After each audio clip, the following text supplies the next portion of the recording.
Le président de la prochaine conférence de l'ONU sur le climat, la COP28, a appelé dimanche les gouvernements à abandonner leur illusion, comme l'idée d'abandonner précipitamment les infrastructures énergétiques existantes pour atteindre les objectifs climatiques. Nous ne pouvons pas débrancher le système énergétique actuel avant de construire le système de demain. Ce n'est tout simplement pas pratique ni réalisable, a déclaré Sultan Al-Jaber lors de l'ouverture de la Semaine du climat du Moyen-Orient et de l'Afrique du Nord, une conférence organisée par les Nations Unies à Riyad. Nous devons distinguer les faits de la fiction, la réalité des illusions, a-t-il ajouté. La question épineuse à laquelle la communauté internationale est confrontée est de savoir comment et quand abandonner les combustibles fossiles, alors que les températures mondiales se rapprochent du seuil de 1,5 degré Celsius au-dessus des niveaux de l'ère pré-industrielle. L'objectif de ne pas dépasser ce seuil a été fixé par l'accord de Paris en 2015.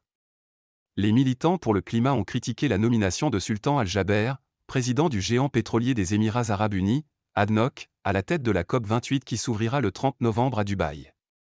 Monsieur Jaber a cependant reçu le soutien des participants à la COP, dont l'envoyé américain pour le climat, John Kerry, en partie parce qu'il est convaincu que la réduction progressive des combustibles fossiles est inévitable.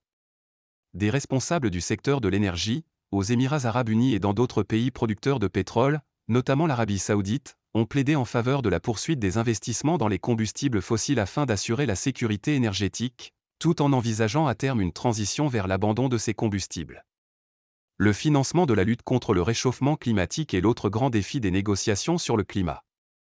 Les pays en développement, qui sont les moins responsables du changement climatique, cherchent à obtenir des fonds des pays les plus riches pour s'adapter à ces conséquences.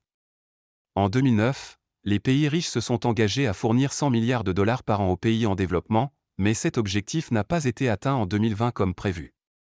Les anciennes promesses doivent être tenues, y compris celles des 100 milliards de dollars faites il y a plus de 10 ans, a déclaré M. Jaber dimanche. À la croisée des chemins. En 2022, la COP27 à Sharm el-Sheikh, en Égypte, s'est conclue par la création d'un fonds pertes et dommages auquel les pays contribueront pour aider les plus pauvres. Nous devons faire en sorte que le fonds pour les pertes et dommages promis à Sharm el-Sheikh devienne une réalité à Dubaï, a souligné M. Jaber. La conférence de Riyad vise à mettre en lumière les défis et les solutions dans une région parmi les plus vulnérables aux effets du changement climatique, ont déclaré les organisateurs dimanche dans un communiqué. Dans cette région déjà confrontée à des températures élevées et à une pénurie d'eau, plus de 60% de la population a un accès très limité, voire inexistant, à l'eau potable, souligne le communiqué, ajoutant que la hausse des températures devrait entraîner une sécheresse plus persistante et plus aiguë. M. Jaber a évoqué des phénomènes extrêmes tels que la tempête Daniel, responsable en septembre d'inondations meurtrières dans l'est de la Libye.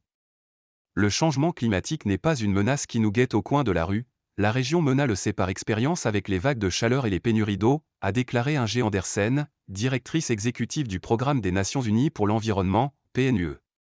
Pour Simon Stiell, secrétaire exécutif de l'ONU pour le changement climatique, la région se trouve à la croisée des chemins, confrontée non seulement aux effets dévastateurs du changement climatique, mais aussi aux défis de la transition de ses économies pour assurer la prospérité dans un monde aligné sur 1,5 degré Celsius.